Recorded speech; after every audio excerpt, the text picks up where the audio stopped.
Hey guys, how you doing? Hope you're well. Today I'm going to talk about smartphone addiction and how we've got a slot machine in our pocket with so much going on and so much information coming at us that at times it can be overwhelming.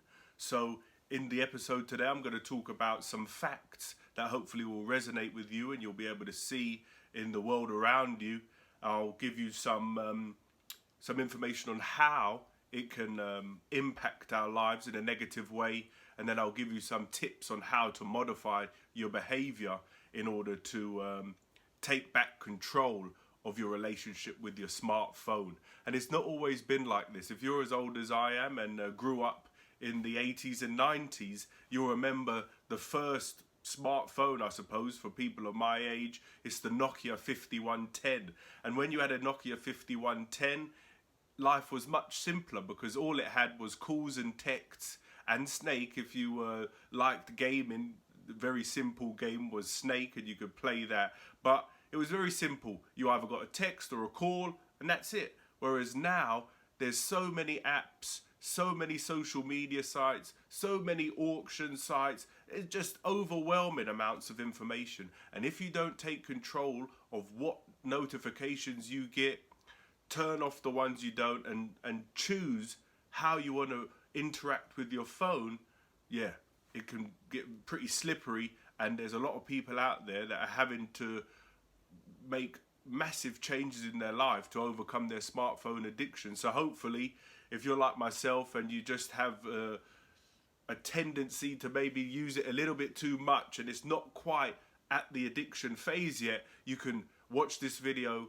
make some changes, and get back a more healthy relationship with your smartphone device. So first of all, is it real? Here's some facts. The average smartphone user checks their device 47 times a day. Conversation killer. 85% of smartphone users will check their device while speaking with friends and family. 80% of smartphone users check their phone within 1 hour of waking or going to sleep, and 35% of those will do so within 5 minutes. 47% of smartphone users have already attempted to limit their usage in the past, and only 30% of which felt they were successful. So many people have their phones in bed with them right up to the last minute. They put the phone down and try and get off to sleep and wonder why the mind is racing, and wonder why they can't get off to sleep and why it takes them a few hours to get off to sleep, especially if it's there and you've got all the notifications coming and you're just drifting off, and then bright light comes. There's no tone, but the bright light, and you're like, oh, what's going on? Let me have another little look, and then you're back awake. And in the morning, you've turned the alarm off and, few notifications, let me have a look, and you're into it straight away. You've got no self-control. The phone is controlling you. So that's one of the first things we could do, is not have it with us an hour before bed and an hour after waking up. And ultimately what I want to share, and the best thing to do, the most radical and drastic thing to do, would be to turn your smartphone back into a Nokia 5110 and turn off all the notifications apart from texts and calls. And obviously if you've got, oh, I need this for work or I need this for family stuff, then obviously have that as well. But if you can limit the notifications to just calls and texts and try not to look at your phone and get it out your pocket every time, then you can really benefit your life by doing it. And you can see it, it's almost like a comfort thing. Someone's in a waiting room or in a queue or on the tube, and it's like, oh, I don't want to have eye contact with someone. I don't want to have to interact with someone. So I'll just get my phone out and I'll be comfortable. I'll go into my phone and that'll give me the comfort. So now I'm going to talk about how it negatively impacts our life. All the research and studies we've examined found that a phone usage dependence can impact both physical and mental health attributes of your daily life. It can cause anxiety. Having your phone near you will decrease your productivity, and depending on how addicted you are, it can snowball. Can cause stress. High stress levels are found with people, and when their work is related to their smartphone. Can increase narcissism. People get addicted to social media and start displaying self-absorbing traits by posting regularly and being obsessed with likes. can cause depression and loneliness stemming from people with high social media usage and not interacting with the real world, only with the social media.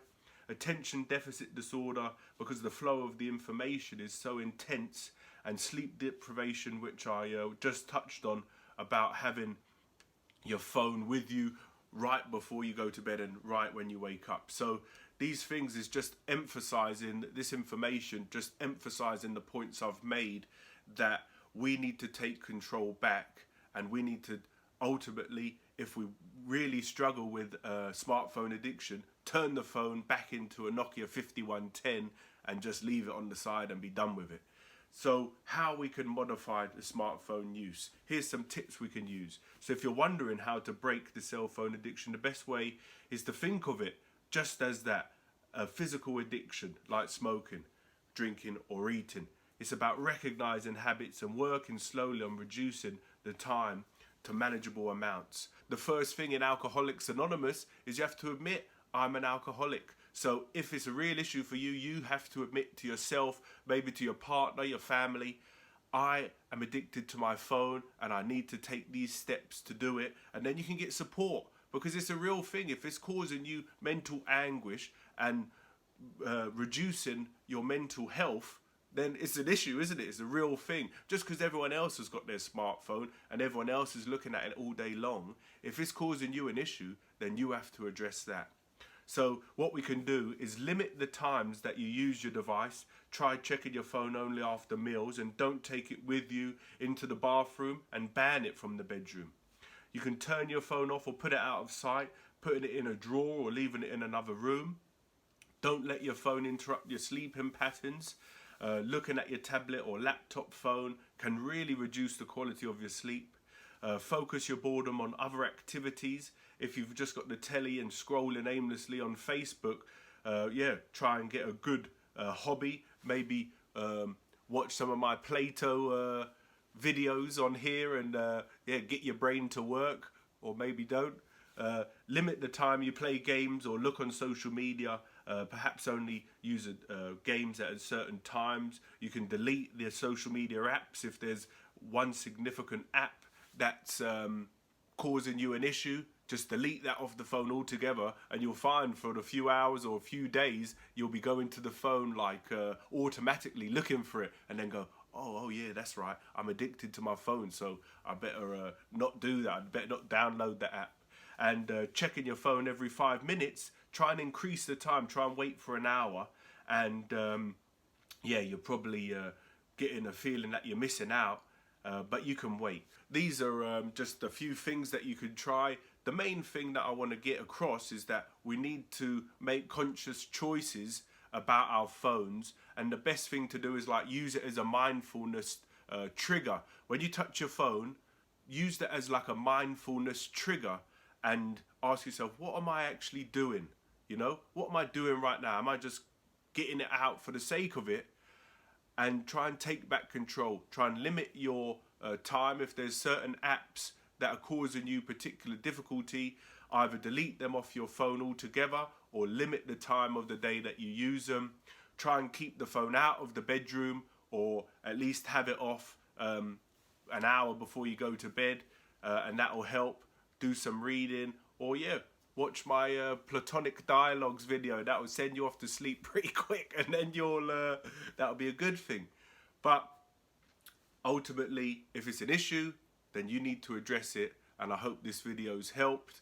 If someone that you know and love, you're trying to talk to them and have a meaningful conversation, they're like this constantly, oh, what was that?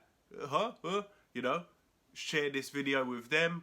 And again, like I shared in my last video, Britain Get Talking, let's talk about it. Have a chat. What do you think about people being on their phone all day? What do you think about my usage? Is it acceptable? Do you think it's good, bad? And do what you need to do relating to your phone and relating to your whole life to make it better. I hope you found this valuable. If you did, please hit that subscribe button and share it with anyone that needs to see this. Take care. I'll see you soon. Bye.